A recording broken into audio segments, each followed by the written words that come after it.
السلام علیکم ورحمۃ اللہ وبرکاتہ۔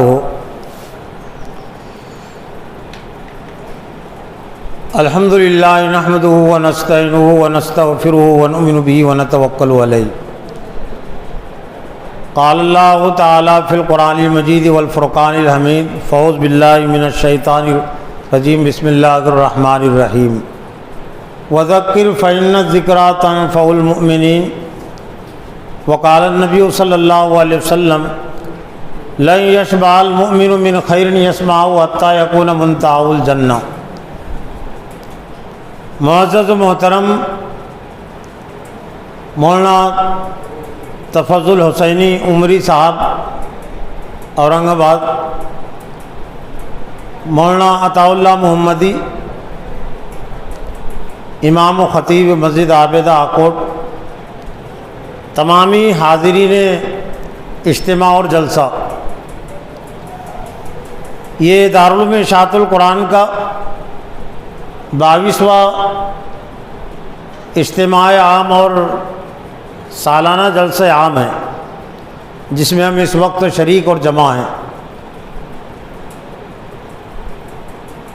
اجتماع اور جلسہ اس لحاظ سے کہ اس کا کچھ حصہ تو اجتماع کی حیثیت سے منعقد ہوتا ہے، جس میں مربین حضرات کی کچھ تقریریں ہوتی ہے، بیانات ہوتے ہیں،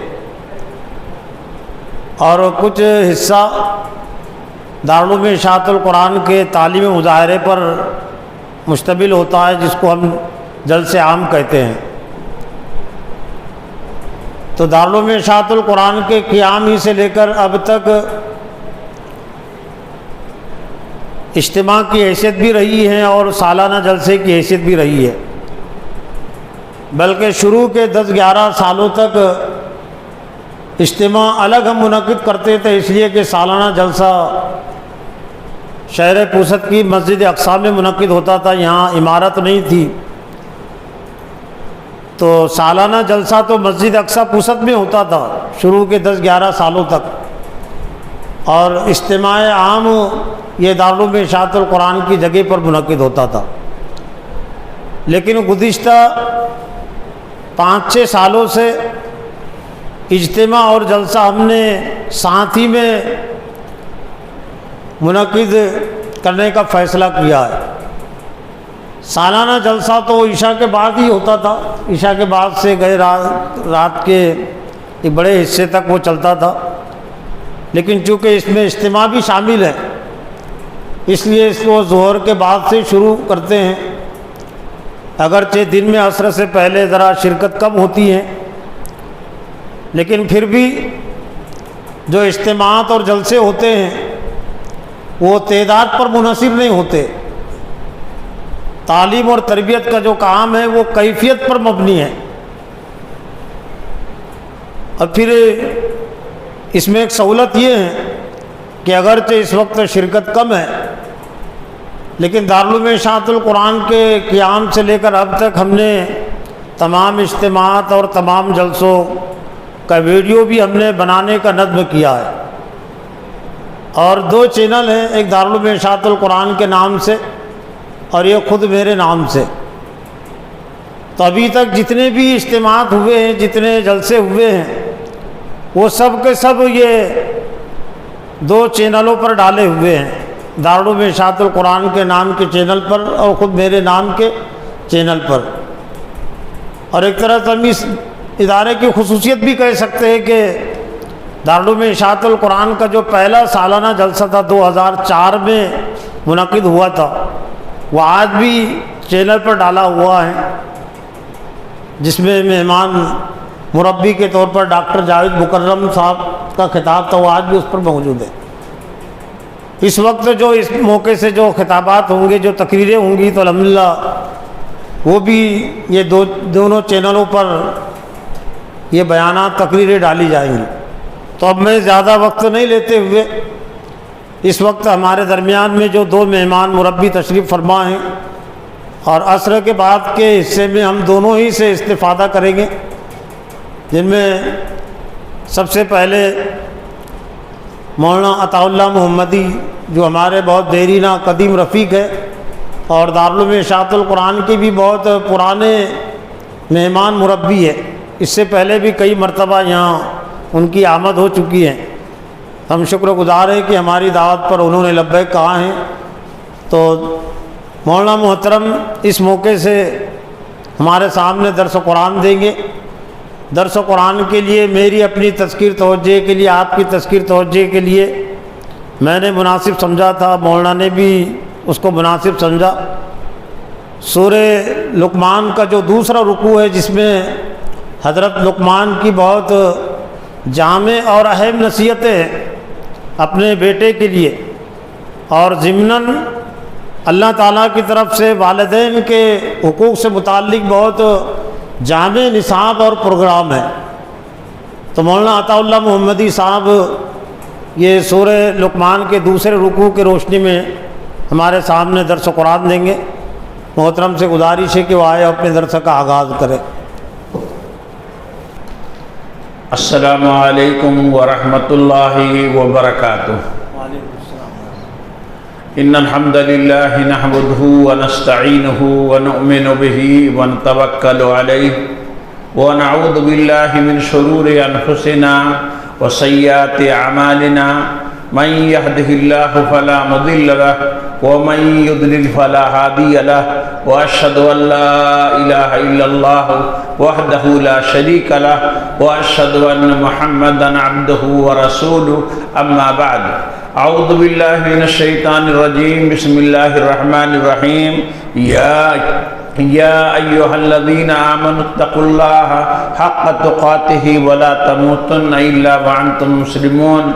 یا ایہا الناس اتقوا ربکم الذی خلقکم من نفس واحدہ وخلق منها زوجها وبث منہما رجالا کثیرا ونساء واتقوا اللہ الذی تساءلون به والارحام ان اللہ کان علیکم رقیبا۔ یا ایہا الذین آمنوا اتقوا اللہ وقولوا قولا سدیدا یصلح لکم اعمالکم ویغفر لکم ذنوبکم ومن یطع اللہ ورسولہ فقد فاز فوزا عظیما۔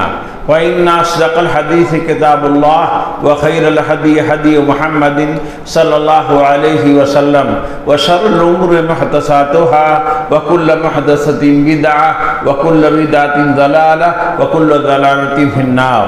أعوذ بالله من الشيطان الرجيم، بسم الله الرحمن الرحيم۔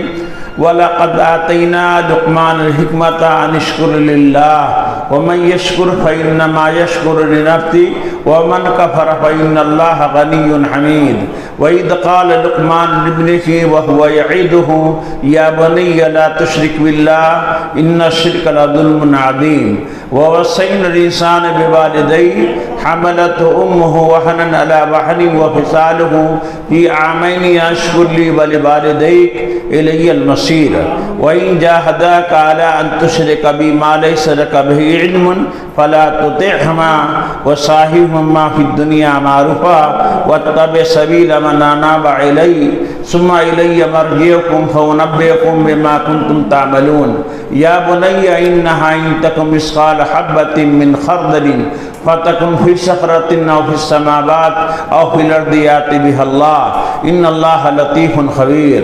يَا بُنَيَّ أَقِمِ الصَّلَاةَ وَأْمُرْ بِالْمَعْرُوفِ وَانْهَ عَنِ الْمُنكَرِ وَاصْبِرْ عَلَىٰ مَا أَصَابَكَ إِنَّ ذَلِكَ مِنْ عَزْمِ الْأُمُورِ۔ وَلَا تُصَعِّرْ خَدَّكَ لِلنَّاسِ وَلَا تَمْشِ فِي الْأَرْضِ مَرَحًا إِنَّ اللَّهَ لَا يُحِبُّ كُلَّ مُخْتَالٍ فَخُورٍ۔ وَاقْصِدْ فِي مَشْيِكَ وَاغْضُضْ مِنْ صَوْتِكَ إِنَّ أَنكَرَ الْأَصْوَاتِ لَصَوْتُ الْحَمِيرِ۔ معزز شرکائے اجتماع،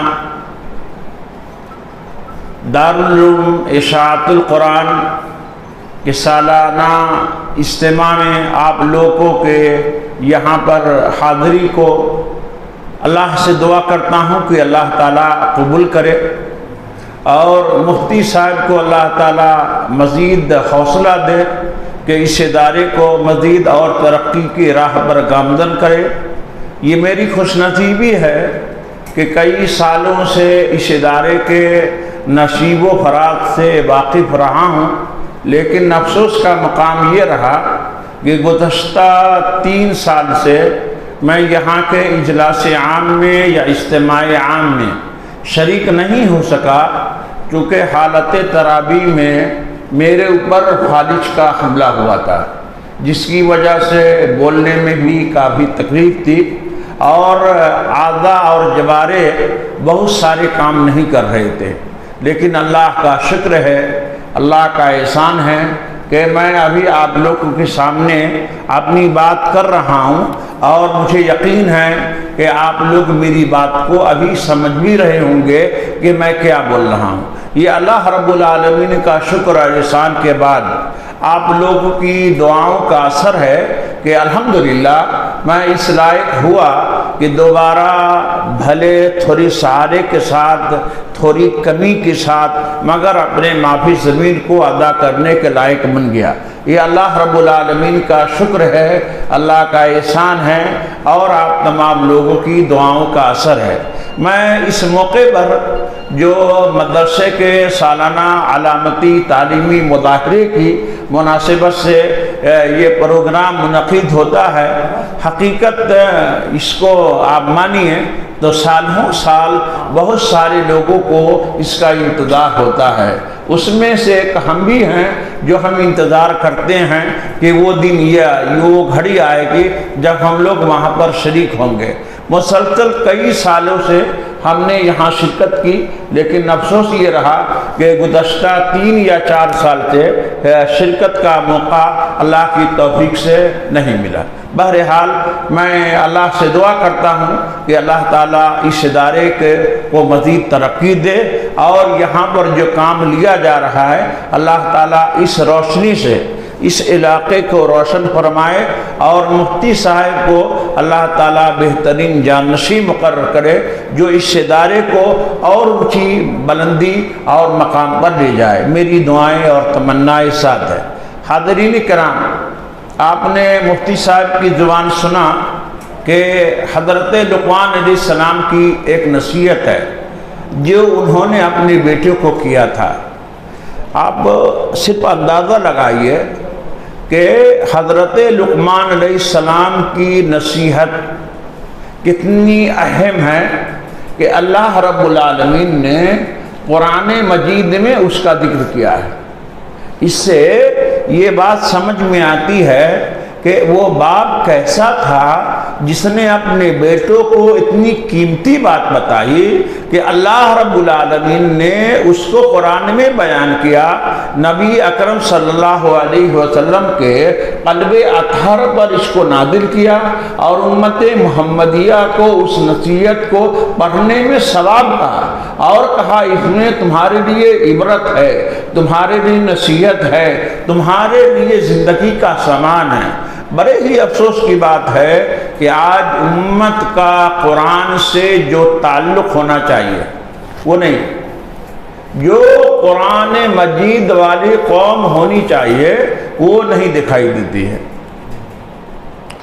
دنیا کے اندر جتنے بھی مذاہب پائے جاتے ہیں، جتنے بھی مذاہب پائے جاتے ہیں، آپ مذاہب کا مطالعہ کریں گے تو کسی مذہب میں تعلیم کے تعلق سے، پڑھنے پڑھانے کے تعلق سے وہ پیغام نہیں ملے گا جو قرآن میں اقرا بسم ربک الذی خلق سے تعبیر کیا ہے۔ دنیا، میرا چیلنج ہے کہ دنیا کے کسی بھی کتاب کے اندر اتنا واضح پیغام نہیں دیا ہو جتنا قرآن میں کہا کہ پڑھنے سے ہی اس کی شروعات کی گئی۔ حالانکہ قرآن مجید کا جس زمانے میں نزول ہو رہا تھا، نبی صلی اللہ علیہ وسلم اور صحابہ کرام کو تعلیم کے علاوہ بھی بہت ساری چیزوں کی ضرورت تھی، لیکن اللہ رب العزت نے تعلیم کی طرف اشارہ دے کر کہا کہ دنیا کے تمام معاملات حل ہو جائیں گے اگر تعلیم پر امت کا کنٹرول ہو گیا۔ افسوس کی بات یہ ہے کہ امت نے قرآن مجید کی تعلیم کو مقام دیا نہیں جو دینا چاہیے۔ یا جو قرآن مجید سے اس کی نسبت ہونی چاہیے، قرآن مجید سے جو لگاؤ ہونا چاہیے، وہ سے آج امت خالی ہے۔ مسلمانوں کے ذبح حالی کے بہت سارے اسباب اگر آپ بیان کریں گے، اس میں پہلے نمبر پر آپ کو یہ رکھنا پڑے گا کہ آج امت نے قرآن سے اپنا رشتہ براہ نام رکھا ہے، یعنی جس طرح کا تعلق ہونا چاہیے وہ تعلق نہیں پایا جا رہا ہے۔ ضرورت اس بات کی ہے کہ ہم اور آپ قرآن سے امت کو جوڑنے کا کام کریں۔ میں سمجھتا ہوں کہ اس سے بڑی کوئی نیکی کا کام ہی زمانہ نہیں پایا جاتا۔ آپ نے دیکھا کہ دارالعلوم اشاعت القرآن کی قرآن کی اشاعت کا، قرآن کو بڑھاوا دینے کا، قرآن کو پڑھنے اور پڑھانے کا، قرآن کی تعلیم دینے کا یہی مقصد ہے جو اللہ رب العالمین نے اقرأ بسم ربک الذی خلق سے تعبیر کیا ہے۔ معزز سامعین، آج ضرورت اس بات کی ہے کہ ہم اور آپ قرآن والی قوم بنیں۔ قرآن کو اگر چھوڑ کر ہم اور آپ اگر بلندی حاصل کرنا چاہیں گے تو اللہ رب العالمین ذلیل کر دے گا۔ آپ کو نبی کائنات کی وہ حدیث یاد ہوگی جو آپ نے کہا تھا، ان اللہ یرفع بہذا الکتاب اقواما ویضع بہ آخرین، کہ اللہ رب العالمین اس قرآن کے ذریعے بہت ساری قوموں کو بلندی، سرفرادی، سربلندی عطا کرے گا، اور اسی قرآن کی وجہ سے بہت ساری قوموں کو اللہ تعالیٰ قارن و ذلت میں ایک دم انتہائی نیچے درجے میں ڈھکیل دے گا۔ یعنی قرآن مجید کو چھوڑنے کی وجہ سے آج یہ حالت بن گئی ہے جو ہمیں بولنے کی ضرورت نہیں ہے۔ آپ لوگ اس کو بہرحال سمجھ سکتے ہیں۔ اگر کھویا ہوا وقار واپس لانا ہے امت محمدیہ کو تو قرآن سے اس کو جوڑنا پڑے گا۔ یہ مفتی صاحب نے جو تحریک شروع کی ہے، جو دارالعلوم اشاعت القرآن کے نام سے ایک تحریک ہے، اس میں اس بات کی کوشش کی جاتی ہے کہ یہاں طلبہ کو قرآن کے معانی اور مفاہیم، قرآن مجید کا لفظ بلفظ ترجمہ، مسیح صاحب کے ادارے سے پڑھا ہوا ایک بچہ وہ بھی خواہش رکھتا ہے کہ شعبہ حفظ قائم کرے۔ اس نے مجھ کو کہا کہ شیخ میری خواہش یہ ہے کہ اس سے جو میرا ادارہ ہوگا، جو میں تعلیم گاہ قائم کرنا چاہتا ہوں، اس میں مفتی صاحب کے ادارے کی طرح شعبہ حفظ کے طلباء کو قرآن لفظی ترجمہ کے ساتھ پڑھانے کا بھی اہتمام کیا جائے۔ اس کو کہتے ہیں ایک چراغ سے دوسرے چراغ کا جلنا، اس کو کہتے ہیں ایک روشنی سے دوسری روشنی کا پھوٹنا۔ اس طرح اگر سمجھیے 10 جگہ اگر ان کے طالب علم یا شاگردان اگر تیار ہو جائیں تو ایک انقلاب برپا ہو جائے گا۔ یہ تحریک ہے قرآن مجید سے امت کو جوڑنے کی۔ بہرحال ابھی یہاں پر جو درس کے لیے جن آیات کریمہ کا انتخاب کیا گیا ہے وہ میں نے آپ کے سامنے ابھی پیش کیا ہے۔ اللہ رب العالمین نے کہا وَلَقَدْ آتَيْنَا لُقْمَانَ الْحِكْمَةَ أَنِ اشْكُرْ لِلَّهِ، ہم نے حضرت لقمان علیہ السلام کو حکمت دیا تھا۔ حکمت دانائی، عقل کی بات، ایسی بات جو آدمی کو سنے تو اس کو اچھا لگے۔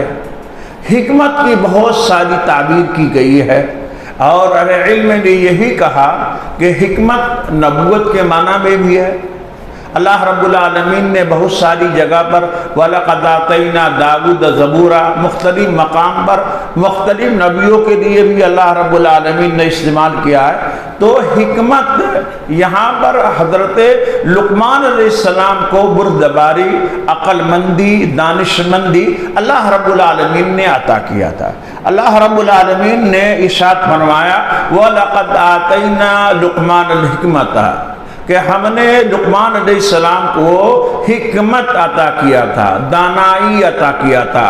بات کرتے تھے، باوزن کرتے تھے، بڑی اچھی بات کرتے تھے، زبان جب کھولتے تھے تو بہترین بات کرتے تھے۔ ایسے بھی مومن کو اہل ایمان کو بغیر مطلب کا نہیں بولنا چاہیے۔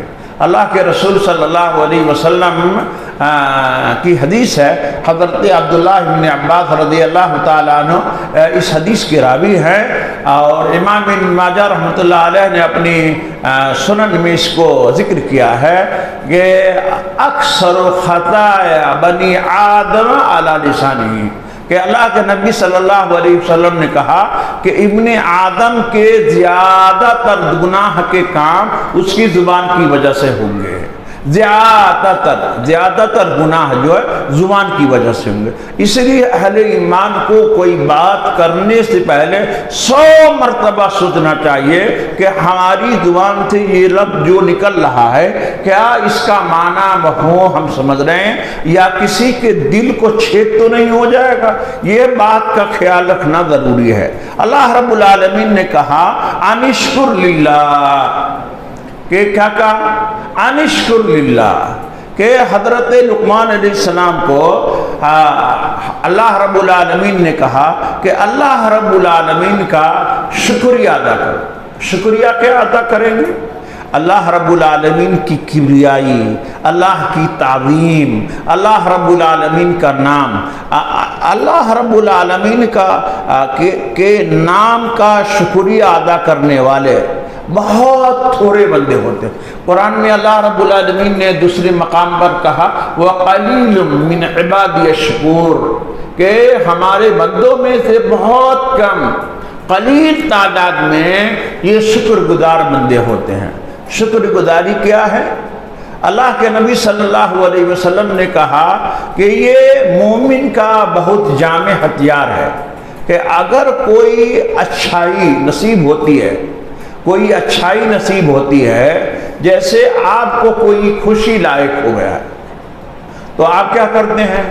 ڈھول تاشا دوسرے کی سکون کو غارت کرنے کے لیے پٹاخے پھوڑتے ہیں، بہت سارے واقعات انجام دیتے ہیں۔ یہ شرعی راستہ نہیں ہے، یہ نبی کریم صلی اللہ علیہ وسلم کی سیرت کا حصہ نہیں ہے۔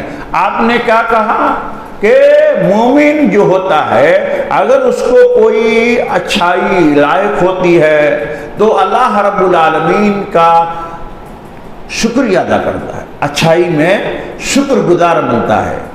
شکر گزاری کا بہترین راستہ یہ ہے کہ آدمی سجدہ ہو جائے، اللہ کے سامنے اس پر اللہ کا شکر بجا لائے، اللہ رب العالمین کا شکر بجا لائے کہ اے اللہ یہ چیز تیری طرف سے ہے، تو اگر نہ دیتا تو میں صاحب اولاد نہیں بن پاتا، تو اگر نہیں چاہتا تو میرے پاس دولت نہیں آتی۔ یعنی ہر اچھائی کو اللہ کی طرف منسوب کر کے آدمی اس کو جو ہے شکریہ کی طرف جائے، سجدہ میں گر پڑے، آدمی کو اچھا بولنے کی صلاحیت مل جائے، یہ بھی اللہ کی طرف سے ایک نعمت ہے، اس پر شکریہ ادا کرنا چاہیے۔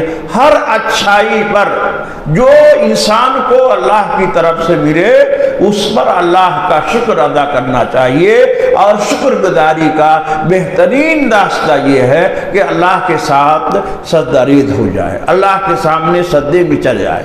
انشکر لی، یہاں پر کہا اللہ کے نبی صلی اللہ علیہ وسلم نے کہا کہ مومن کو جب کوئی اچھائی حاصل ہوتی ہے تو اللہ کا شکر ادا کرتا ہے، جب کوئی پریشانی لائق ہوتی ہے تو وہ کیا کرتا ہے؟ صبر کرتا ہے۔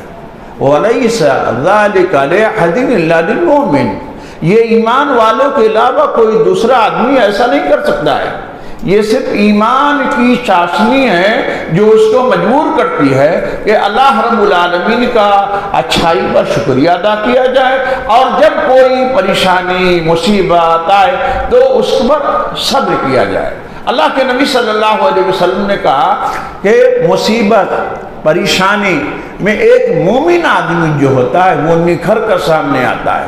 پوری اللہ کے نبی صلی اللہ علیہ وسلم کی زندگی پڑھ جائیے، حضرات صحابہ نے ایک سے ایک مصیبتوں کا حالات کا مقابلہ کیا، ان کے ایمان بڑھ گئے، اور آج ہمارے اور آپ کے ایمان گھٹ جاتے ہیں۔ یہ منافق کی نشانی ہے۔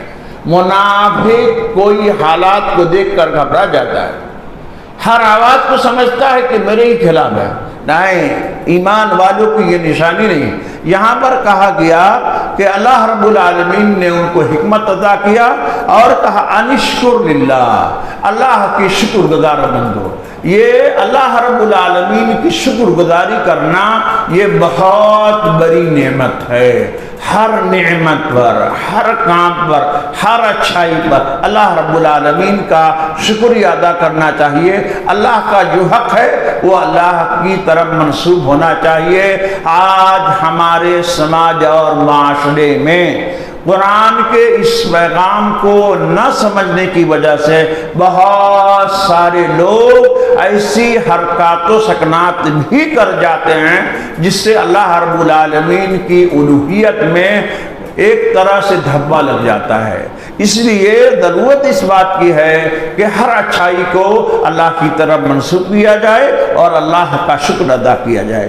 یہی نصیحت ہے ہمارے اور آپ کے لیے جو اللہ رب العالمین نے حضرت لقمان علیہ السلام کے واقعے کو بیان کرنے کا بات کہا۔ وَمَن يَشْكُرْ فَإِنَّمَا يَشْكُرُ لِنَفْسِهِ، کہ اگر کوئی آدمی شکریہ ادا کرتا ہے تو وہ اپنے لیے کرتا ہے، اپنے لیے۔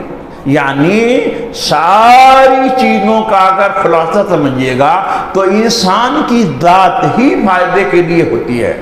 اور قرآن میں اللہ رب العالمین نے کہا وَإِذْ تَعَذَّنَ رَبُّكُمْ لَئِن شَكَرْتُمْ لَأَزِيدَنَّكُمْ، اگر تم اللہ کا شکر ادا کرو گے کسی نعمت کے ملنے پر تو اللہ رب العالمین نے یہ وعدہ کیا ہے کہ اللہ تم کو بڑھا کر دے گا، اور اگر ناشکری کرو گے تو اللہ تعالیٰ کو کچھ بگاڑ نہیں سکتے۔ وَمَنْ كَفَرَ فَإِنَّ رَبِّي غَنِيٌّ كَرِيمٌ، اللہ رب العالمین کی شکر گزاری کرنے والا ہے آدمی ہی اللہ کی نعمت کا زیادہ حقدار ہوتا ہے۔ اللہ کے نبی صلی اللہ علیہ وسلم کی ایک حدیث ہے، آپ نے کہا من لم یشکر الناس لم یشکر اللہ، جو لوگوں کا شکر گزار نہ ہو وہ اللہ کا شکر گزار نہیں بن سکتا ہے۔ یعنی اگر کسی انسان کے ساتھ اچھائی کا معاملہ ہو تو ان کو نمک حرامی نہیں کرنے چاہیے، باقاعدہ اس کا شکر گزار ہونا چاہیے، اس کا احسان مند ہونا چاہیے، اس کا اظہار کرنا چاہیے۔ اگر کوئی آدمی کسی بندے کی اچھائی کو دیکھ کر یا اس کے ساتھ کیے ہوئے کسی معاملے پر اگر اس کا حق ادا نہیں کرتا ہے بندہ، ایک بندے کا، تو وہ اللہ کا شکر گزار نہیں ہو سکتا ہے۔ تو یہ بات ہمیں اور آپ کو سمجھنی ہے۔ وَمَن يَشْكُرْ فَإِنَّمَا يَشْكُرُ لِنَفْسِهِ، جو آدمی شکر ادا کرتا ہے وہ اپنے آپ کے لیے فائدہ پہنچاتا ہے۔ اور یہ بات یاد رکھنے کی ہے وَمَن كَفَرَ فَإِنَّ اللَّهَ غَنِيٌّ حَمِيدٌ، اگر کوئی اللہ کی نعمت کا انکار کرے، اللہ تبارک و تعالیٰ نے اس کو نعمت دے رکھی ہے اولاد کی شکل میں، مال کی شکل میں، صحت کی شکل میں، اور بھی بہت سارے راستے ہیں اس کی شکل میں، اگر وہ اس کا انکار کرتا ہے فَإِنَّ اللَّهَ غَنِيٌّ حَمِيدٌ، تو اللہ تعالیٰ بے نیاز ہے اور اللہ قابل حمد ہے۔ اللہ کی ذات ہمارے اور آپ کی تعریف کرنے سے نہ تو بڑھنے والی ہے، نہ تعریف اور شکر کے کلمات چھوڑ دینے سے کمنے والی ہے۔ اللہ کے نبی صلی اللہ علیہ وسلم کی ایک لمبی حدیث جس کے راوی حضرت عبادہ بن صامت ہیں، وہ اللہ کے نبی صلی اللہ علیہ وسلم نے کہا کہ اگر تم لوگ اللہ کی تعریف بیان کرو، اور اس کے بعد انہوں نے مثال بیان کیا کہ سمندر میں اپنی انگلی کو ڈبو اور اس کے بعد نکالو، جتنا پانی تمہارے اس انگلی میں لگے اتنا بھی اللہ کی تعریف کر کے اللہ کے مقام کو بڑھا نہیں سکتے۔ نہیں، وہ تو ہمارے اور آپ کی مجبوری اور ضرورت ہے کہ ہم اللہ کا شکر اب جلائیں، اللہ کی تعریف کریں، اللہ کی حمد بیان کریں۔ اور اگر ساری دنیا کے لوگ مل کر اگر اللہ کی تعریف کرنا بند کر دے تو ایک ذرہ برابر بھی اللہ کے مقام اور اس کی عظمت اور اس کی کبریائی میں کوئی آدمی کمی نہیں کر سکتا ہے۔ تو اللہ رب العالمین نے اس کے بعد کہا وَإِذْ قَالَ لُقْمَانُ لِابْنِهِ وَهُوَ يَعِظُهُ يَا بُنَيَّ لَا تُشْرِكْ بِاللَّهِ، کہ حضرت لقمان علیہ السلام نے اپنے بیٹے کو نصیحت کرتے ہوئے کہا، اپنے بیٹے کو نصیحت کرتے ہوئے کہا۔ اس سے یہ بات سمجھ میں آتی ہے میرے بھائیو اور دوستو کہ آپ اور ہم کو بھی اپنے بیٹے کو ایسی پاکیزہ نصیحت کرنی چاہیے، پاکیزہ نصیحت کرنی چاہیے۔ آپ کہیں گے ارے کیا بولنا ہے؟ یہ اللہ رب العالمین نے حضرت لقمان علیہ السلام کے واقعات کو ہمارے اور آپ کے لیے عبرت اور نصیحت کے لیے، اس لیے ہمیں اور آپ کو جہاں شرک کے راستے سے بچنا ہے وہیں اپنے بیٹے کے بارے میں نصیحت کرنی ہے۔ حضرت ابراہیم علیہ السلام جو نبی تھے انہوں نے دعا مانگی تھی، وَإِذْ قَالَ إِبْرَاهِيمُ رَبِّ اجْعَلْ هَٰذَا الْبَلَدَ آمِنًا وَاجْنُبْنِي وَبَنِيَّ أَن نَّعْبُدَ الْأَصْنَامَ رَبِّ إِنَّهُنَّ أَضَلَّنَّ كَثِيرًا مِّنَ النَّاسِ وَمَن تَبِعَنِي فَإِنَّهُ مِنِّي وَمَن عَصَانِي فَإِنَّكَ غَفُورٌ رَّحِيمٌ۔ حضرت ابراہیم علیہ السلام نے یہ نصیحت کی، دعا کی، اللہ سے مانگا اپنے بیٹے کے بارے میں، لہذا ہمیں اور آپ کو بھی یہ چیز سیکھنی ہے اور اپنے بچوں کو سکھانی ہے، اپنے بچوں کو بتانی ہے کہ بیٹا یہ شرک کا راستہ ہے، یہ راستے پر نہیں چلنا ہے۔ حضرت لقمان علیہ السلام کو نے اپنے بیٹے کو نصیحت کرتے ہوئے کہا، یا بنی لا تشرک باللہ، اے میرے بیٹے اللہ کے ساتھ کسی چیز کو شریک مت ٹھہرانا۔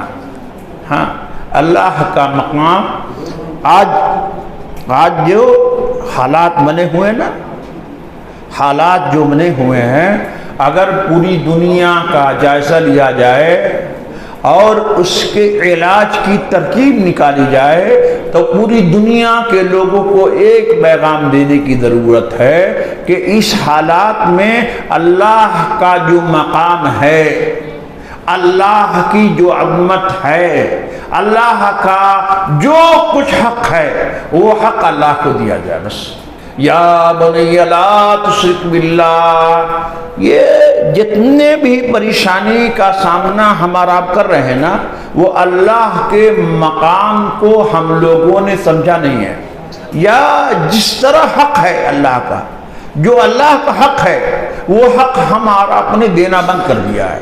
یہاں پر یہ نصیحت ہے اور ہمارے اور آپ کے لیے اس میں درس ہے کہ پہلے یہ کہ ہم خود سیکھیں کہ شرک کیا ہے، توحید کیا ہے، اور اس کے بعد اپنے بچوں کو سکھائیں، اپنے معاشرے کی اصلاح کریں، اس لیے کہ یہ ہمارے اور آپ کے لیے نصیحت ہے، ہمارے اور آپ کے لیے اللہ تعالیٰ نے بیان کیا۔ کل یہاں پر یہ قرآن کو کوئی دوسرے لوگ آ کر پڑھیں گے، اس کے لیے بھی یہی پیغام رہے گا۔ یہ حضرت لقمان علیہ السلام نے کہا، وَإِذْ قَالَ لُقْمَانُ لِابْنِهِ وَهُوَ يَعِظُهُ يَا بَنِيَّ لَا تُشْرِكْ بِاللَّهِ، اے میرے بیٹے اللہ کے ساتھ کسی کو شریک مت ٹھہرانا۔ حضرات صحابہ باقاعدہ تعلیم دیتے تھے، آج ہمارے گھروں میں یہ تعلیم بند ہے۔ باپ کا خود پتہ نہیں تو بیٹے کو کیا بتائے گا، باپ کو خود علم نہیں تو بیٹے کو کیا بولے گا۔ یہ مدارس، یہ مساجد، یہ مکاتب کا جو روح ہے وہ ہماری قوم کی بے حسی کی وجہ سے وہ بھی اپنا مقصد کھوتے جا رہی ہے۔ آج توجہ جس طرح ایک بڑے کالج میں ایک دنیا میں تعلیم کے لیے امت کا جو مزاج بنا ہے وہ ایک مکتب یا مدرسے میں پڑھنے والے بچوں کے حساب سے نہیں بنتا ہے، تو کہاں سے آئے گا دین؟ دین تو یہی مساجد، یہی مکاتب، یہی مدارس میں آپ کو ملنے والا ہے۔ آج بہت زیادہ شورغل ہو رہا ہے، بڑی تیزی سے امت محمدیہ کی لڑکیاں، خواتین ارتداد کا شکار ہو رہی ہے۔ کیوں نہیں ہوگی میرے بھائیوں؟ کیوں نہیں بھاگے گی غیروں کے ساتھ؟ ہم اور آپ نے کیا کیا؟ ان کو روکنے کے لیے کیا تدبیر کی؟ کیا ہمارے گھروں میں یہ بتایا جاتا ہے کہ شرک کا ٹھکانہ، مشرک کا ٹھکانہ جہنم ہے؟ وَمَن يُشْرِكْ بِاللَّهِ فَقَدْ حَرَّمَ اللَّهُ عَلَيْهِ الْجَنَّةَ وَمَأْوَاهُ النَّارُ، کیا ہمارے گھروں میں یہ تعلیم دی جاتی ہے؟ کیا ان کو بتایا جاتا ہے کہ شرک اتنا بڑا پاپ ہے کہ اللہ کے یہاں اس کی معافی ہے نہیں؟ مشرک کے لیے اللہ رب العالمین نے جنت کو حرام قرار دیا ہے، اس کا ٹھکانہ ہمیشہ ہمیں جہنم۔ یہ ہمارے گھروں میں تعلیم نہیں ہے۔ آج ضرورت ہے میرے بھائیوں اس قسم کے پروگرام میں۔ آپ خود دیکھیے یہیں پر اگر کوئی قوالی ہوتی، کوئی دوسری دنیا کی محفلیں ہوتی تو مفتی صاحب کو پولیس کو بلانا پڑتا کہ پیر کو قابو نہیں کر سکتے ہیں، ذرا آپ بھیجیے آدمی۔ اور دیکھیے آپ لوگ کو بولا جا رہا آئیے آئیے، یہ ہماری بے حیثیت کیا اور کیا ہے؟ جبکہ اس قسم کی محفل میں شرکت کرنے والے کو 4 انعام تو اللہ دنیا میں دیتا ہے، اور ایک انعام کا یقین ہے کہ اللہ تعالیٰ آسمان میں دیتا ہے۔ یہ اتنی بڑی نعمت اور فضیلت دنیا کے پردھان منتری کے پروگرام میں نہیں۔ صدر جمہوریہ اگر کوئی مجلس منعقد کرے ان کے پروگرام میں یہ برکت نہیں ہے جو برکت یہاں پر ہے، لیکن ہمارے اور آپ کی بے حیثیت۔ بہرحال بات دوسری طرف چلی جائے گی۔ حضرت لقمان علیہ السلام نے نصیحت کرتے ہوئے اپنے بیٹے کو کہا یا بنی لا تشرک باللہ ان الشرک لظلم عظیم۔ شرک جو ہے بہت بڑا پاپ ہے۔ یہ سمجھ لیجئے کہ اس روئے زمین پر شرک سے بڑا کوئی گناہ نہیں اور توحید سے بڑی کوئی نیکی نہیں۔ شرک سے بڑا کوئی گناہ نہیں اور توحید سے بڑھ کر کوئی نیکی نہیں، یہ بات یاد رکھیے آپ۔ شرک اتنا بڑا گناہ ہے کہ اللہ رب العالمین نے اس کی معافی کے تمام راستے بند کر دیے ہیں جب وہ حالت شرک میں مر گیا۔ اس موضوع پر ہم کو ہمارے گھروں میں کم از کم 10 کتابیں ہونی چاہیے جو ہمارے گھروں میں درس میں شامل ہو، روزانہ ہماری مسجدوں سے اعلان ہو کہ یہ شرک پر مرنے والا آدمی اللہ کی رحمت کا حقدار نہیں ہوگا۔ دنیا میں چاہے اس کا جتنا بھی بول بالا ہو لیکن اللہ کی رحمت کا حقدار نہیں ہے۔ اور موحد توحید پرست کا مقام جو ہے وہ بیان کیا جائے۔ یہاں پر حضرت لقمان علیہ السلام نے جو نصیحت کیا وہ کیا کیا؟ یا بنی لا تشرک باللہ ان الشرک لظلم عظیم۔ شرک بہت بہت بہت بہت بڑا پاپ ہے، اس سے بڑا کوئی گناہ نہیں ہے، اس سے بڑا کوئی گناہ نہیں ہے۔ اس کی تباہ کاری کا اندازہ آپ اس سے لگا سکتے ہیں کہ موحدوں کے امام حضرت ابراہیم علیہ السلام نے دعا کی وَجْنُبْنِي وَبَنِيَ أَن نَعْبُدَ الْأَصْنَامَ کہ اے اللہ مجھے اور میری اولاد کو شرک کی گندگی سے بچانا۔ اس لیے آپ میں سے کوئی آدمی اس گھمنڈ میں نہ رہیے گا کہ ارے میرے یہاں شرک نہیں ہے، نا نا نا، یہ گھمنڈ میں نہیں رہیے گا، اس لیے کہ توحید پرستوں کے امام نے جب یہ دعا کی ہے تو ہمارا کس کھیت کے مولی ہیں بھائی؟ ہمارا کس بنیاد پر دعویٰ کر سکتے ہیں؟ جب حضرت ابراہیم علیہ السلام جس کو اللہ رب العالمین نے توحید پرستوں کا امام بنایا ہے، قانتا للہ حنیفا ولم یکن من المشرکین، حضرت ابراہیم علیہ السلام کا سب سے بڑا ٹائٹل تھا کہ وہ مشرکوں میں سے نہیں تھے۔ انہوں نے دعا کی تو ہمارے اور آپ کو تو ہمیشہ دعا کرنی چاہیے۔ ہمیں اور آپ کو اپنے بچوں کو، اپنے گھر کو، اپنے معاشرے کو، اپنے خاندان کو، اپنی سوسائٹی کو زیادہ نگاہ کے ساتھ دیکھنا چاہیے کہ کہیں ایسا تو نہیں ہے کہ ہمارے گھروں میں شرک داخل ہو رہا ہے۔ یاد رکھیے شرک کے داخل ہونے کا راستہ بہت بہت خفیف ہے، بہت خفیف ہے، جو ہمارے اور آپ کے سوچ سے بھی بالا تر ہے۔ اس لیے آپ تمام لوگوں کی یہ ذمہ داری ہے کہ اپنے بچوں کے تعلق سے اور خود اپنی ذات کے تعلق سے یہ دعا کرنی چاہیے جو یہاں پر حضرت لقمان علیہ السلام نے نصیحت کی تھی اپنے بیٹے کو۔ شرک کی تباہ کاری کا آپ اندازہ اس سے لگا سکتے ہیں کہ قرآن مجید میں کم و بیش 12 یا 15 نبیوں کا ذکر کرنے کے بعد کہا وَلَوْ أَشْرَكُوا لَحَبِطَ عَنْهُمْ مَا كَانُوا يَعْمَلُونَ۔ تمام نبیوں کا ذکر کیا، فہرست وَتِلْكَ حُجَّتُنَا آتَيْنَا إِبْرَاهِيمَ عَلَىٰ قَوْمِهِ سب بیان کرنے کے بعد کہا وَلَوْ أَشْرَكُوا لَحَبِطَ عَنْهُمْ مَا كَانُوا يَعْمَلُونَ، کہ اگر یہ نبی جو برگزیدہ ہم محبت سے ان کا نام لیتے ہیں، اگر وہ لوگوں نے بھی شرک کیا ہوتا تو ان کے اعمال برباد ہو جاتے، ضائع ہو جاتے۔ میرے بھائیوں، حضرت لقمان علیہ السلام کی یہ نصیحت ہر باپ کو یاد رکھنی چاہیے، ہر بیٹے کو یاد رکھنی چاہیے کہ مجھ کو اپنے بیٹے کے بارے میں کیا نصیحت کرنی ہے، کیسے قدم اٹھانا ہے، کیسے بڑھانا ہے۔ میرے بھائیوں، اگر یہ احساس آپ لوگوں کے اندر زندہ ہو گیا تو میرے خیال سے مفتی صاحب کو مدرسہ چلانے میں کوئی دشواری نہیں آئے گی۔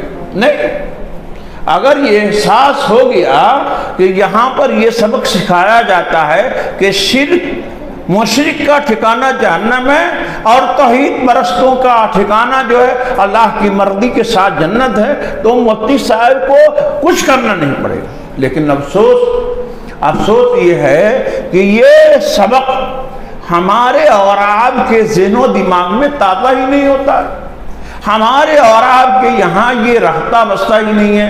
یاد رکھیے، اس زندگی کا خلاصہ اگر ایک جملے میں کہا جائے، یہ ایک جملے میں بتائیے کہ اللہ تعالیٰ نے ہمیں اور آپ کو کیوں پیدا کیا؟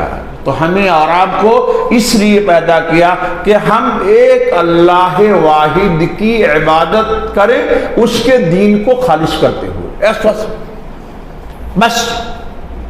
اور یہ خالص کیسے کیا جائے گا؟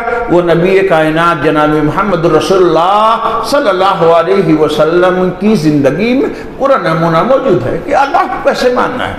میرے بھائیوں اور دوستو، میں آپ لوگوں کو یہ بتانا چاہتا ہوں کہ اپنے بچوں کو شرک سے آگاہ کیجئے، مشرک کا انجام بتائیے، اور اپنے اللہ سے ہمیشہ دعا کیجئے کہ اللہ میرے گھر میں شرک کی بو نہ آئے۔ یاد رکھیے، ہر چیز کی معافی ہے، شرک کی معافی نہیں ہے۔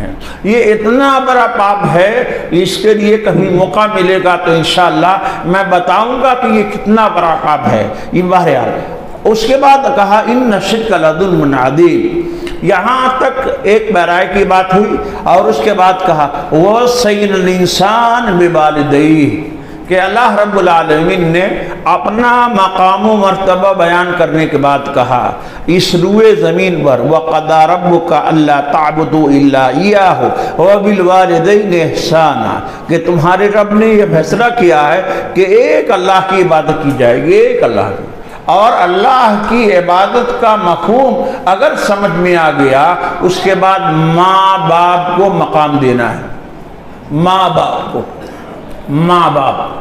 افسوس کی بات یہ ہے کہ ہمارے سماج اور معاشرے میں ماں باپ کا بھی لفظ آج اجنبی بنتے جا رہا ہے۔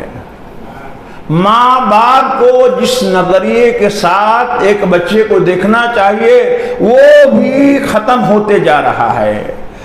یہ دنیا بڑی تیزی کے ساتھ اباحیت کی طرف اور مادیت کی طرف جا رہی ہے، بڑی تیزی کے ساتھ۔ ہر کوئی راتوں رات اٹانی امبانی بننا چاہتا ہے، مگر کوئی یہ نہیں کہتا کہ میرے نبی کی سنت کیا ہے، آپ نے ماں باپ کے بارے میں کیا تعلیم دی ہے۔ اللہ کے رسول نے کہا کہ یہ تمہاری جنت اور جہنم دونوں ہیں۔ والدین کی رضامندی، اللہ کی رضامندی اگر کوئی آدمی اپنے ماں باپ کو راضی رکھتا ہے تو گویا وہ اللہ کو راضی رکھتا ہے، کوئی اپنے ماں باپ کو ناراض کرتا ہے گویا کہ اللہ کو ناراض کرتا ہے۔ قرآن مجید میں مختلف مقام پر اور نبی اکرم صلی اللہ علیہ وسلم نے اپنی احادیث میں ماں اور باپ کا مقام اجاگر کیا ہے، ان کو بتایا ہے کہ تم کو ماں باپ کے ساتھ کیسے رہنا ہے۔ ایک صحابی نے آ کر پوچھا اللہ کے نبی صلی اللہ علیہ وسلم سے، من احق بحسن صحابتی یا رسول اللہ، کہ میرے حسن اخلاق کا، بہترین کریکٹر کا سب سے زیادہ حق کس کا ہے؟ میں اگر اچھا برتاؤ کرنا چاہوں تو کس کے ساتھ کروں؟ من احق بحسن صحابتی یا رسول اللہ۔ تو اللہ کے رسول صلی اللہ علیہ وسلم نے جو پیارا انداز اپنا کہا، امک، تمہاری ماں کا حق ہے کہ اس کی بات مانو، اس کے ساتھ اچھا برتاؤ کرو۔ اس نے پھر سوال کیا، کہا اللہ کے رسول نے امک، تمہاری ماں۔ پھر سوال کیا، کس کا؟ کہا امک، تمہاری ماں۔ تین درجہ، تین مرتبہ اللہ کے رسول نے کہا تمہاری ماں کا۔ پھر کہا چوتھی مرتبہ سوال کیا تو اللہ کے رسول نے کہا ابا کا، تمہارا باپ۔ اس کے بعد پھر اس نے سوال کیا، من حق بحسن صحابتی یا رسول اللہ، کہا ثم ادنا کا، ادنا کا، یعنی ماں اور باپ کے جو رشتہ داری میں آتے ہیں ان کے ساتھ بھی اچھا برتاؤ کرنا نیکی ہے۔ اگر یہ چیز ہمارے اور آپ کے یہاں زندہ ہوتی تو ہم اور آپ اس مسجد میں یہ نہیں دیکھتے سالہ فلانا آدمی آخر میں کھڑا ہے، اپنا اسے پنگا چلتا ہے، وہ انتظار کرتا ہے کہ کوئی دوسرا آدمی آئے گا، کھڑے ہوگا، اس کے بعد میں کھڑے ہوں گا۔ یہ حالت ہے مسجدوں کی، یہ حالت ہے میرے بھائیوں، یہ حالت ہے۔ یہاں پر اللہ کے رسول صلی اللہ علیہ وسلم نے کہا کہ اور اس بات کی وصیت کی کہ والدین کے ساتھ بہترین سلوک کیا جائے۔ کیوں کیا جائے؟ ماں کو یہ مقام کیوں حاصل ہے؟ حضرت عبداللہ بن عمر ایک مرتبہ خانہ کعبہ کا طواف کر رہے تھے، ایک بدو دیہاتی اپنی ماں کو اپنی پیٹھ پر لاتا تھا اور اس کو طواف کرایا۔ طواف کرانے کے بعد حضرت عبداللہ بن عمر سے پوچھا کہ اب یہ بتائیے کہ میں اپنی پیٹھ پر لاد کر کے اپنی ماں کو ملک یمن سے لایا ہوں، یہ میری پیٹھ ان کے لیے سواری تھی اور میں نے جتنے ارکان ہوتے ہیں حج کے سب کروایا ہے، کیا میں نے ماں کا حق ادا کر دیا؟ حضرت عبداللہ بن عمر نے غصے کا اظہار کرتے کیا بولا تم؟ ابے تیری ماں نے جو تم کو پیدائش کے وقت جو پریشانی برداشت کی ہے اس کا ایک حصہ تم نے ادا کی ہو، یہ بتائیے۔ ملک یمن سے پیٹھ پر لاد کر حج کے تمام ارکان کو ادا کرا، اس کے بعد یہ جواب ملا۔ میرے بھائیوں ایسے نہیں ہے، ہم جس سماج اور معاشرے کے آدمی ہیں نا، اگر وہ سماج اور معاشرہ اپنے نبی کی تعلیم کی طرف لوٹ جائے تو یہ کہہ سکتے ہیں کہ یہ دنیا نہیں جنت ہے۔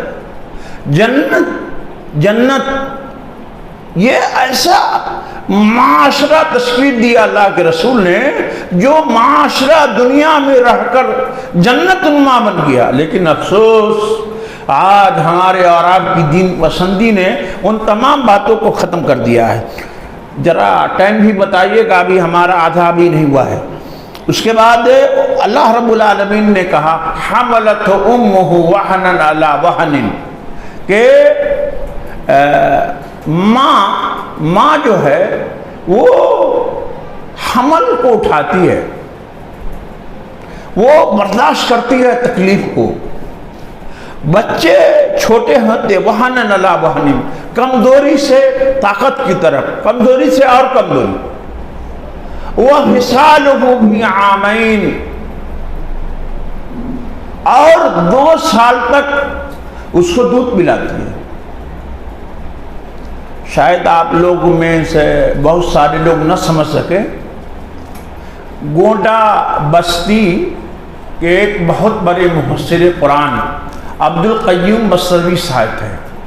وہ کہتے تھے اپنی زبان میں ایک پوکھرا بھر ماں دودھ پلا دیتی ہے. پوکھر ایک بچہ یا ایک کنواں کو کہتے ہیں، کنواں جہاں پر پانی جمع ہوتا ہے.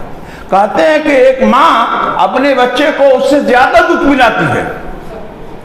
وَفِصَالُهُ فِي عَامَيْنِ، اور ماں کا مقام اس لیے ہے کہ وہ 2 سال تک جو کیا کرتی ہے؟ دودھ پلاتی ہے. وَفِصَالُهُ فِي عَامَيْنِ، اللہ رب العالمین نے کہا کہ 2 سال تک وہ ماں جو ہے وہ دودھ ہی پلاتی ہے. دودھ پلانا اور حمل کی مدت یہ ایسا عمل ہے جو اللہ رب العالمین نے کہا کہ ماں کے علاوہ کوئی دوسرا نہیں کر سکتا. نہیں. فی عامین انشکر لی، اللہ رب العالمین نے کہا میرا شکریہ ادا کرو، ولوالدیک، اور والدین کا شکر گزار بنو.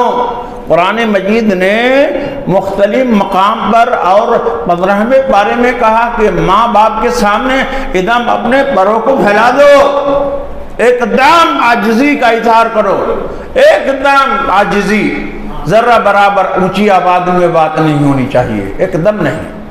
کہاں ہے وہ تعلیمات؟ کہاں ہے وہ تعلیمات؟ ہمارے ماں باپ جب بڑھاپے کو پہنچ جائے، اپنی بڑھاپے کی وجہ سے اگر کوئی سوال ایک دن میں 3 مرتبہ کر لیا تو ہم اس کو چھچک دیتے ہیں، چھڑک دیتے ہیں. نہیں میرے بھائی، یہ اسلامی تعلیمات نہیں ہیں، یہ نبی صلی اللہ علیہ وسلم کا اسوہ نہیں ہے.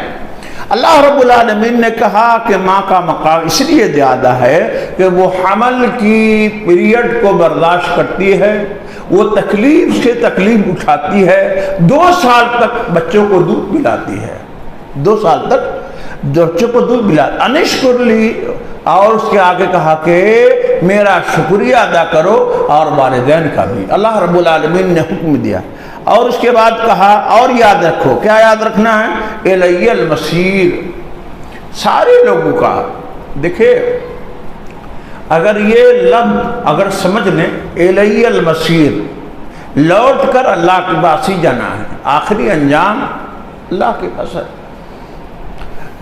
آدمی دنیا میں چاہے انگارے متلے، جو کرنا ہے کر لے، لیکن دنیا میں وہ نہ تو ہمیشہ رہ سکتا ہے، نہ تو کوئی ایسا طریقہ اختیار کر سکتا ہے جو اللہ کی پکڑ سے وہ آزاد ہو جائے. الی المصیر، اللہ کی طرف لوٹ کر جانا. اگر یہ احساس پیدا ہو جائے تو گناہ کا شعور کے اندر پیدا ہونے سے پہلے وہ دفن ہو جائے. اللہ کے پاس جانا ہے، الی المصیر. اس کے بعد بہت اہم بات کی طرف اشارہ ہے جو ہمیں اور آپ کو یاد رکھنے کی ہے. کہا اتنا بڑا مقام و مرتبہ ماں باپ کا، اتنا بڑا مقام و مرتبہ ماں باپ کا کہ ان کے پیر کے نیچے جنت ہے. الجنت تحت اقدام الامہات. اللہ کے رسول نے کہا کہ جنت کا دروازہ تمہارا باپ. یہ تو خیر ایک مستقل عنوان ہو جائے گا. یہاں پر جو باتیں یاد رکھنے کی ہے، وَإِن جَاهَدَاكَ عَلَىٰ أَن تُشْرِكَ بِي مَا لَيْسَ لَكَ بِهِ عِلْمٌ فَلَا تُطِعْهُمَا. یہ پوائنٹ گھر پر آویزہ کر لیجئے. آپ کو جو زبان آتی ہے وہ زبان میں گھر کے دروازے پر اس کو لکھیے، اس آیت کریمہ کو، اور اس کے بعد جا کر کے لگائیے وَإِن جَاهَدَاكَ عَلَىٰ أَن تُشْرِكَ. یہ وَإِن جَاهَدَاكَ عَلَىٰ أَن تُشْرِكَ بِي مَا لَيْسَ لَكَ بِهِ عِلْمٌ فَلَا تُطِعْهُمَا وَصَاحِبْهُمَا فِي الدُّنْيَا مَعْرُوفًا. کہ ماں اور باپ اگر اس بات پر مجبور کریں، کس بات پر؟ عَلَىٰ أَن تُشْرِكَ بِهِ، کہ اللہ کے ساتھ تم کسی کو شریک ٹھہراؤ، مجبور کرے، تو ان کی بات نہ مانی جائے. دیکھیے ماں کا مقام کتنا بڑا ہے. مقام اپنی جگہ پر ہے، لیکن اگر ماں اور باپ اس بات پر مجبور کریں کہ تم یہ کام کرو جو شرک کے ذمے میں آتا ہے، تو ان کی بات نہیں مانی جائے۔ اللہ کے نبی صلی اللہ علیہ وسلم نے کہا لا طاعت لمخلوق فی معصیت الخالق، کسی مخلوق کی بات نہیں مانی جائے گی اللہ کی نافرمانی میں۔ اگر ماں اور باپ بھی کہیں بیٹا جا تو یہ کام کر کے آ جا، تو نہیں کرنا ہے۔ جو اللہ نے منع کیا ہے وہ کام نہیں کرنا ہے۔ یہ بھی میں کہا کہ یہ آیت کریمہ آپ کے گھر کے دروازے پر آویزہ ہونی چاہیے۔ ماں کا مقام اپنی جگہ پر، باپ کا مقام اپنی جگہ پر، لیکن اگر ماں اور باپ مل کر کہے کہ یہ کام کرو جو کام شرک کا ہے، نہیں ماننا ہے، نہیں ماننا ہے۔ لیکن افسوس یہ ہے کہ ہمارے سماج اور معاشرے میں بچوں کو اتنا پختہ علم ہی نہیں ہوتا ہے، اتنا پختہ علم ہی نہیں ہوتا ہے۔ ہم اور آپ اپنے بچوں کو نہیں سکھاتے ہیں کہ کسی کی گود کا بھرنا یا کسی کو لڑکا اور لڑکی کا دینا یہ خالص اللہ کے ہاتھ میں ہے، دنیا کی پوری طاقت مل کر کے نہیں دے سکتی ہے۔ نہیں، ہم کو کسی کو خوش کرنے کے لیے کسی کا نام نہیں پکارنا ہے، کسی کے یہاں جا کر کے یہ سب کام نہیں کرنا ہے جو شرک کے ذمے میں آتا ہے۔ اللہ ہے واحد، اللہ کا مقام۔ کہا اگر تمہارے ماں اور باپ اس بات پر مجبور کریں، کس بات پر؟ کہ تم اللہ کے ساتھ کسی کو شریک ٹھہراؤ، نہیں مات مانو اس کی بات۔ مولانا مختار احمد ندوی رحمہ اللہ بہت، اس واقعہ کو میں نے خود سنا اس لیے آپ کو سنا رہا ہوں، کئی مرتبہ انہوں نے بیان کیا کہ ان کے ادارے کلیہ عائشہ صدیقہ منصورہ مالیگاؤں سے پڑھی ہوئی ایک لڑکی عین نکاح کے وقت جب کہ بارات آ گیا، نوشہ آ گیا، سارا ڈیک پک کے تیار ہے، شامیانہ لگا ہوا ہے، ساری چیزیں تیار ہے، بڑے گھرانے کی لڑکی ہے۔ حاجی علی کا نام سنا ہوگا آپ لوگوں نے ممبئی میں۔ اور عین وقت پر لڑکی نے نکاح کی رضامندی سے انکار کر دیا۔ لڑکی نے کہا کہ میں اس سے نکاح نہیں کروں گی۔ کہ بھائی اب سوچیے ذرا، میں تو یہاں پر بیان کر رہا ہوں، لیکن اس بات منظر میں جائیے آپ ذرا کہ آپ کے یہاں پر منڈپ سجا ہو، شامیانہ لگا ہو، مہمان آ گئے ہوں، دلہے میں آ گئے ہوں، اور نکاح کے وقت لڑکی ایسا کہہ رہے، اس کا باپ بہت پریشان ہوا۔ اب ان کو کوئی ترکیب نہیں سوجھی، تو انہوں نے کہا کہ ایسا کرو، یہ مولانا مختار سے بات کراتے ہیں، کہیں ہو سکتا ہے کہ وہ لڑکی مان جائے۔ مولانا کو فون لگایا گیا مختار احمد ندوی رحمہ اللہ کو، تو انہوں نے فون پر کہا کہ بچی سے بات کرا۔ کہے مولانا میں اس آدمی سے نکاح نہیں کر سکتی ہوں۔ کہا بیٹا کیوں؟ کہے ابھی میرا نکاح ہوگا، ابھی ایجاب و قبول ہوگا، اس کے بعد میرے اوپر لازم ہوگا کہ میں اپنے ہونے والے شوہر کے ساتھ جا کر حاجی علی کا طواف کروں۔ میں نے آپ کے سبق میں پڑھا ہے کہ یہ شرک کے زمرے میں آتا ہے، لہذا میں شرک کرنے والے مرد سے نکاح نہیں کر سکتی ہوں۔ کہے مولانا کا انداز تھا بیٹا جمی رہو اپنی بات پر، منڈپ کھل جائے، پنڈال اکھڑ جائے، ہاڈی نکل خراب ہو جائے، برباد مت کرو مگر جمی رہو۔ اب ہوا یہ کہ بات گجنے لگی، یہاں تک کہ لڑکے کے پاس یہ بات گئی کہ لڑکی اس بات کا انکار کرتی ہے کہ نکاح کے بعد وہ حاجی علی کا طواف نہیں کرے گی۔ وہ لڑکے نے کہا ٹھیک ہے، ہم اپنی ہونے والی دلہن کی اس بات کا احترام کریں گے۔ الحمدللہ یعنی اس کا ڈٹنا اس بات کی طرف ہے کہ لڑکے نے کہا ٹھیک ہے ہم اس بات کو اس شرط کو مانتے ہیں ہم حاجی علی کا طواف نہیں کریں گے، لیکن ہے یہ جرأت آپ میں کہیں گے ارے وہ تو لوگ خالی اختلاف کرتے ہیں، بات خالی جھگڑا کرتے ہیں، لوگوں کو برگلاتے ہیں، ایسا نہیں ہے، یہ توحید کی بات ہے، یہ توحید کی بات ہے۔ وہ لڑکی اگر اس عمل پر ثابت قدم نہ رہتی تو اس کو بھی شرک کرنا پڑتا، وَإِن جَاهَدَاكَ عَلَىٰ أَن تُشْرِكَ بِي مَا لَيْسَ لَكَ بِهِ عِلْمٌ فَلَا تُطِعْهُمَا، نہیں مانی جائے گی بات، ماں اور باپ کی بات نہیں مانی جائے گی۔ ہاں مانی جائے گی کیا؟ اللہ نے خود آگے کہا فَلَا تُطِعْهُمَا وَصَاحِبْهُمَا فِي الدُّنْيَا مَعْرُوفًا، ماں اور باپ کی بات دنیاوی اعتبار سے جو بھلی معلوم ہو وہ بات مانی جائے گی۔ اگر آپ کے ماں اور باپ آپ کو کوئی اچھے کام کا بھلے کام کا حکم دے جو دنیاوی اعتبار سے بھلا ہو وہ بات ماننا ہے آپ کو۔ وَصَاحِبْهُمَا فِي الدُّنْيَا معروف، معروف کی شرط ہے، منکر کام میں ماں اور باپ بھی بولے تو نہیں مانا جائے گا۔ یہ فلسفہ سمجھ کے جائیے، یہاں آج کے اس طرح سے ماں اور باپ کا مقام اپنی جگہ پر مسلم، لیکن منکر گناہ کے کام شرک والے کام میں ماں اور باپ کی بات نہیں مانی جائے گی۔ یہ قرآن کا اعلان ہے، میرا نہیں، قرآن کا اعلان ہے۔ وَصَاحِبْهُمَا فِي الدُّنْيَا مَعْرُوفًا، اس کے بعد اللہ رب العالمین نے آگے کہا، کیا کہا؟ یہ اللہ رب العالمین نے کہا وَاتَّبِعْ سَبِيلَ مَنْ أَنَابَ إِلَيَّ، وَاتَّبِعْ سَبِيل، اس راستے کی پیروی کرو، اس راستے پر چلو جو رجوع کرنے والے کا راستہ، جو اللہ کی طرف پلٹنے والے ہیں، جو اللہ کو یاد کرنے والے ہیں، جو اللہ کی طرف ہر معاملے کو سپرد کرنے والے ہیں، یہ لوگوں کی طرف، یہ لوگوں کے راستے پر چلو۔ اور یاد رکھو الیہ مرجعکم، اللہ کی طرف ہم سب لوگوں کو، تم سب لوگوں کو اللہ کی بارگاہ میں جانا ہے۔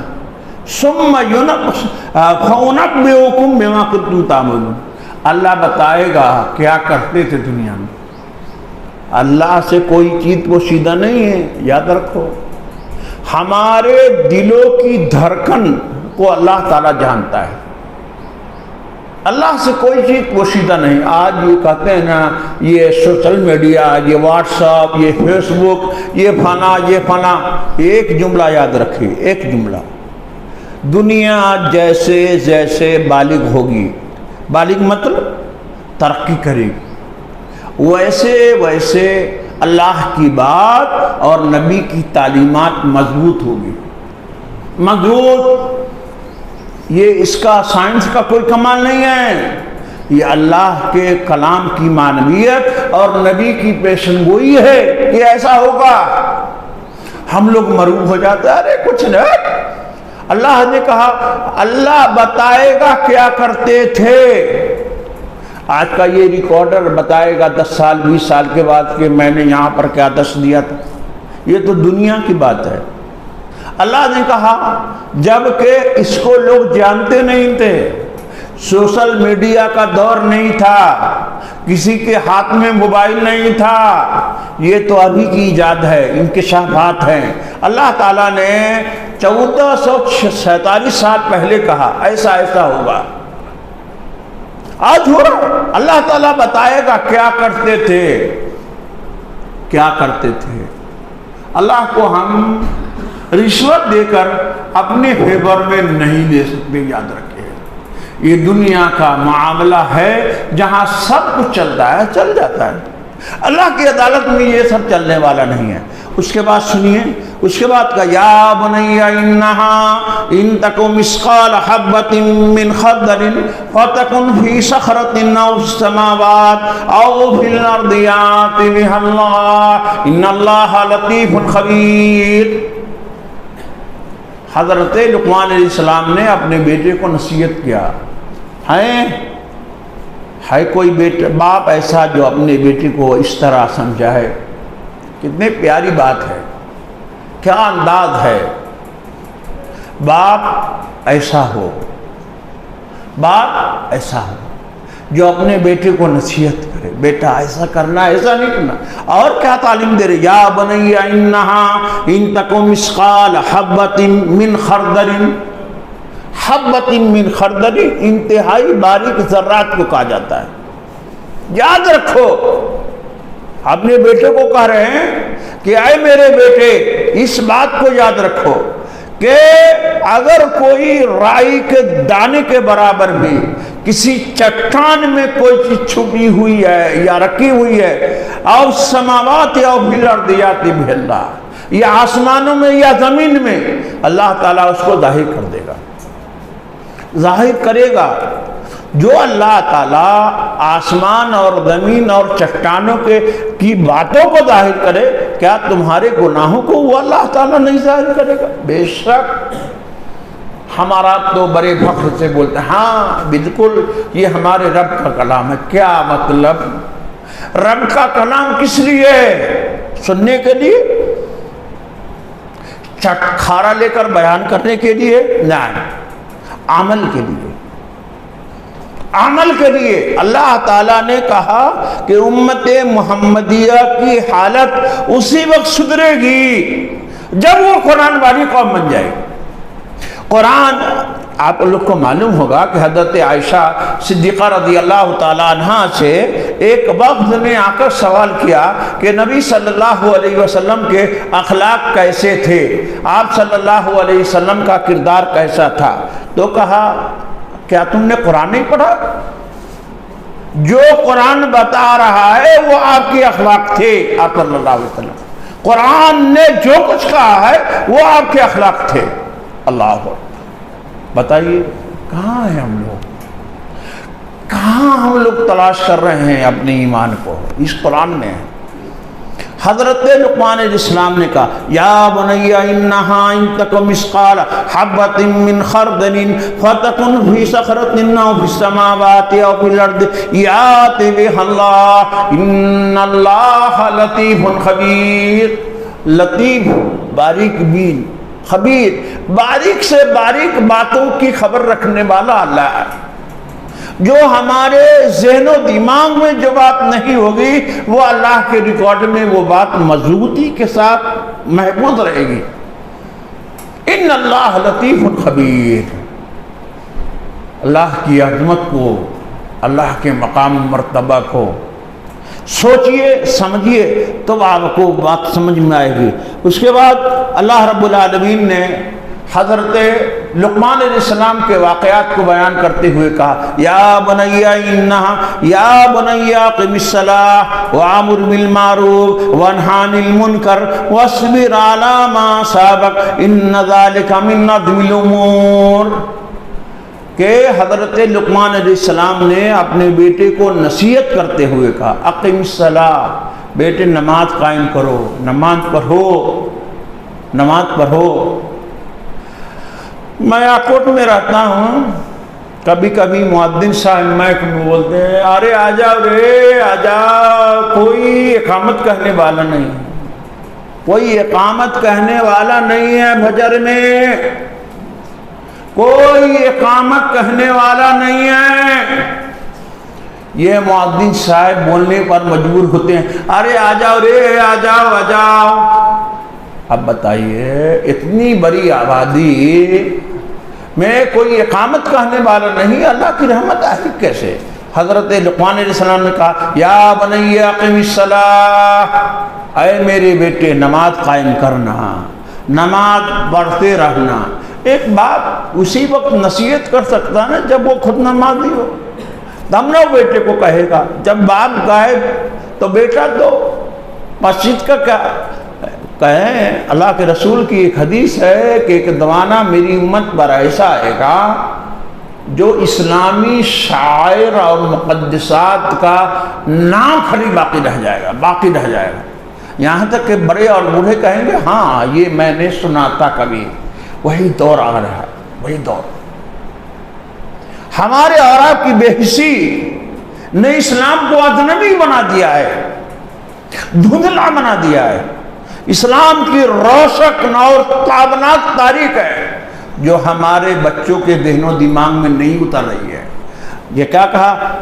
یا بنی اقم الصلاۃ، اے میرے بیٹے نماز پڑھتے رہنا، وَأَمُرْ بِالْمَعْرُوفِ، اور لوگوں کو اچھی باتوں کا حکم دینا، وَانْهَ عَنِ الْمُنْكَرِ، اور نہیں باتوں سے، منکر باتوں سے رکنا، وَاصْبِرْ عَلَى مَا أَصَابَكَ، یہ پوائنٹ یاد کرنے کا، وَاصْبِرْ عَلَى مَا أَصَابَكَ، اور یہ کام انجام دینے میں جو تکلیف تم کو پہنچے اس تکلیف پر صبر کرنا۔ اس کا یہ مطلب ہوا کہ یہ کام جو انجام دے گا اس کے سماج میں دشمن ہو جائیں گے۔ نماز پڑھنے کو کہنا، اچھی باتوں کا حکم دینا، بری باتوں سے روکنا، تو اس کے دشمن ہو جائیں گے، یہ قرآن کہہ رہا ہے۔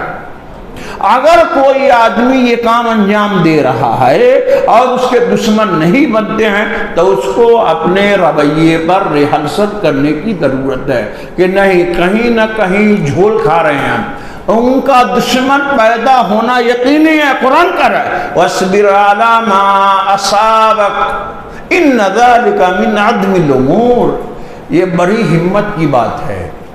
اس لیے اللہ نے کیا کہا؟ انبیاء علیہ السلام نے جو مشن اور تحریک لے کر آئے تھے اسی کو وارثین انبیاء آگے بڑھا رہے ہیں۔ یہ کوئی گڑیا گڈو کا کھیل نہیں ہے۔ وَاصْبِرْ عَلَى مَا أَصَابَكَ إِنَّ ذَلِكَ مِنْ عَزْمِ الْأُمُورِ وَلَا تُصَعِّرْ خَدَّكَ لِلنَّاسِ وَلَا تَمْشِ فِي الْأَرْضِ مَرْحًا، اور کہا کہ میرے بیٹے گال کو پھلا کر مت رکھنا، یہ شریفوں کا کام نہیں ہے۔ دیکھیں کتنی معمولی بات کو ایک باپ اپنے بیٹے کو نصیحت کر رہا ہے۔ کہا وَلَا تُصَعِّرْ خَدَّكَ لِلنَّاسِ، لوگوں کے سامنے گال مت پھلانا، وَلَا تَمْشِ فِي الْأَرْضِ مَرْحًا، اور زمین میں اپنے پاؤں کو پٹک پٹک کر مت چلو۔ نہیں، یہ اچھے لوگوں کا کام نہیں ہے۔ نصیحت دیکھیے، باپ کو تو ایسا جو بیٹے کو آداب سکھلا رہا ہے کہ کیسے رہنا ہے، کیسے چلنا ہے، کیسے بات کرنی ہے، یہ باپ کو تو ایسا۔ وَلَا تَمْشِ فِي الْأَرْضِ مَرَحًا إِنَّكَ لَن تَخْرِقَ الْأَرْضَ وَلَن تَبْلُغَ الْجِبَالَ طُولًا، دوسری جگہ پر اللہ تعالیٰ نے اس کو بیان کیا۔ اس کے بعد یہاں پر کہا وَلَا تَمْشِ فِي الْأَرْضِ مَرَحًا إِنَّ اللَّهَ لَا يُحِبُّ كُلَّ مُخْتَالٍ فَخُورٍ، اللہ تعالیٰ شیخی بکھارنے والے، تکبر کرنے والے، دین ہانکنے والے کو اللہ تعالیٰ پسند نہیں کرتا۔ سمجھے؟ یہ حضرت لقمان علیہ السلام نے اپنے بیٹے کو نصیحت کیا تھا، کہا وَاقْصِدْ فِي مَشْيِكَ وَاغْضُضْ مِنْ صَوْتِكَ، اور کہا وَاقْصِدْ فِي مَشْيِكَ، چلنے میں میانہ روی اختیار کرو، وقار، جس کو کیا کہیں گے، وقار کی چال چلنا، وقار کے ساتھ چلو کہ زمانہ دیکھے کہ ہاں کوئی جا رہا ہے، کوئی مسلمان جا رہا ہے، اس کے چلنے کے انداز سے پتہ چل رہا ہے کہ ہاں کوئی اسلامی تعلیمات کا ایک مجاہد ہے۔ چلنے پھرنے کی بھی نصیحت کی۔ میرے بھائیوں، ہم لوگ بھی باپ ہیں، کیا یہ فریضہ انجام دیتے ہیں؟ کہا وَاقْصِدْ فِي مَشْيِكَ وَاغْضُضْ مِنْ صَوْتِكَ، اور کہے کہ بہت زیادہ تیز میں، بہت زیادہ بلند آواز سے، بہت زیادہ چلا کر بات مت کرو۔ إِنَّ أَنْكَرَ الْأَصْوَاتِ لَصَوْتُ الْحَمِيرِ، آوازوں میں سب سے خراب آواز گدھے کی آواز ہوتی ہے۔ یہ حضرت لقمان علیہ السلام کی نصیحت کا مختصر درس تھا، جو غالباً میں نے وقت زیادہ لے لیا ہے، اور میں اپنی بات کو انہی کلمات کی روشنی میں ختم کرتا ہوں۔ اللہ رب العالمین سے دعا کرتا ہوں کہ اللہ تعالیٰ اس کے جو مشمولات ہے وہ ہماری زندگی میں جاگزی کر دے، اور ہم لوگوں کو لقمان علیہ السلام کی نصیحت پر عمل کرتے ہوئے اس کام کو انجام دینے کی توفیق عطا فرمائے اور اس کے مطابق زندگی گزارنے کی توفیق دے. وصلی اللہ تعالی علی نبینا محمد وآلہ وصحبہ اجمعین. سبحان ربک رب العزت عما یصفون وسلام علی المرسلین والحمد للہ رب العالمین.